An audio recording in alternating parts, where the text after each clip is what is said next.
bunda menatap keluh kesah, perih menatap pilar kasih. Sampai kapankah ini mampu kita jalani cinta yang hanya setengah hati? Engkau tersiksa, aku menderita.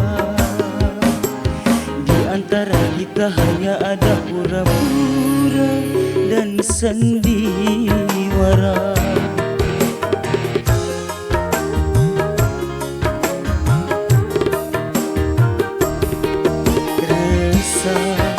Bunda menatap keluh kesah,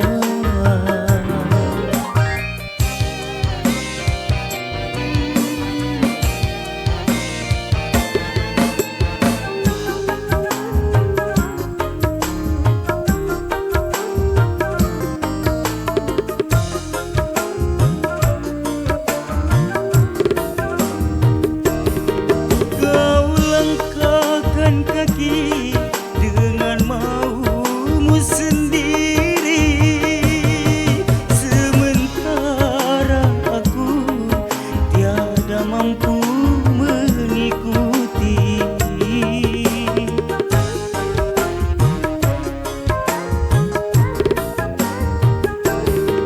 Bagaimana mungkin bisa mencapai tujuan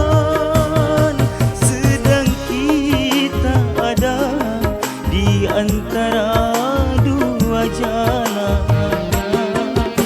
Mungkin lebih baik kita berpisah daripada harus berbeda arah. Resah bunda menatap keluh kesah, menatap pilar kasih.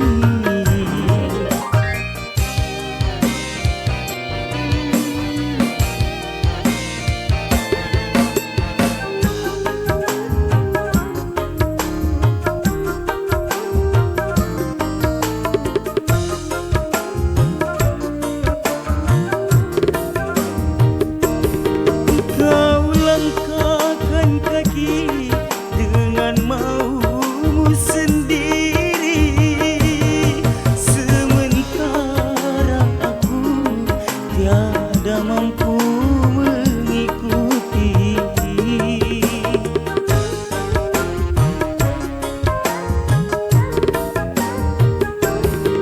Bagaimana mungkin bisa menggapai tujuan